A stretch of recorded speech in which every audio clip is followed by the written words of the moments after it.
On est en direct avec Gérard Rolls. Bonjour Gérard. Bonjour Jean-Marc. Merci d'être avec nous. Corinne Boulot est restée avec nous. Gérard. Elle rendait hommage aux trois stars, parce que c'était des stars, Florence Artaud, Camille Muffat, Alexis Vastine, chacun dans leur domaine. Est-ce que comme Corinne, comme Nelson Montfort, qu'on a eu tout à l'heure également, vous êtes dévasté ce matin? Fracassé. C'est ma femme qui m'a réveillé en disant il s'est passé un drame en Argentine. Enfin, je sais pas si, pardon, mais fracassé parce que on se rend compte de ce deuil national qui nous touche quand on a comme ça des champions, des idoles, des gens qui nous font rêver. Pourquoi on fait ce métier avec Corinne Boulot là? Pourquoi? Pour partager ces moments-là avec eux.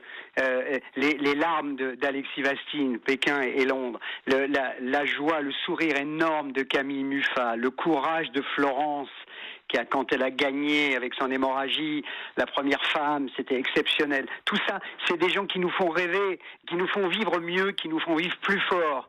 Et puis là, ils sont 10 d'un seul coup, avec les gens de la production et les pilotes d'hélico. Ils sont 10 au bout du monde, dans un paradis. Jean-Marc, l'endroit où ils sont morts, là, mais c'est un paradis sur Terre. Je l'ai survolé, là, il y a 1 mois et demi, avec le Dakar. Avec le Dakar, bon, ça continue de s'appeler le Dakar, mais c'est maintenant en Amérique du Sud. Bon, on est passé exactement à l'endroit de l'accident, à la Rioja, qui est un endroit merveilleux, où il y a des vignes, il y a du désert, il y a du sable, il y a des collines. On est tout près de la cordillère des Andes. Est-ce que c'est un endroit dangereux? C'est un endroit escarpé? C'est un endroit dangereux de ce que vous avez vu? Il y a les deux choses. Non, dangereux, non, dangereux. De toute façon, faire de l'hélicoptère, de toute façon, il y a des risques. Ça, on le sait, on pourra en reparler.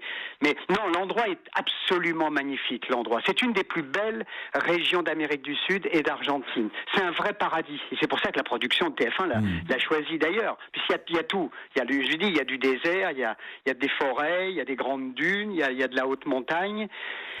Ce qu'il faut savoir, Jean-Marc, c'est cette histoire d'hélicoptère d'abord et avant toute chose. C'est l'une des plus belles machines qui puisse exister, l'hélicoptère. On va partout, pratiquement par tous les temps, et on découvre, et en images, et en vision, et en émotion, des choses extraordinaires. Mais ça veut dire qu'il faut sans arrêt prendre des précautions. Il faut jamais faire le cacou avec des hélicoptères. On ira à un pilote d'hélicoptère tout à l'heure en direct qui nous expliquera justement il va vous expliquer, comment par exemple, on travaille avec un hélicoptère. Sur le Dakar, c'est sans arrêt, on fait le double contrôle. C'est-à-dire que le pilote, lui, il regarde évidemment partout, tout le temps, ses instruments et le vol. Et nous, à côté, mon caméraman Éric Vessière et moi, on dit attention, il y a un fil, attention, il y a des arbres, attention, il y a un autre hélicoptère. Parce que là, apparemment, d'après les circonstances, les deux hélicos auraient décollé ensemble, ce que nous, par exemple, nous ne faisons jamais sur le Dakar. On prend toujours des précautions. Il y en a un qui décolle et l'autre un petit peu plus tard.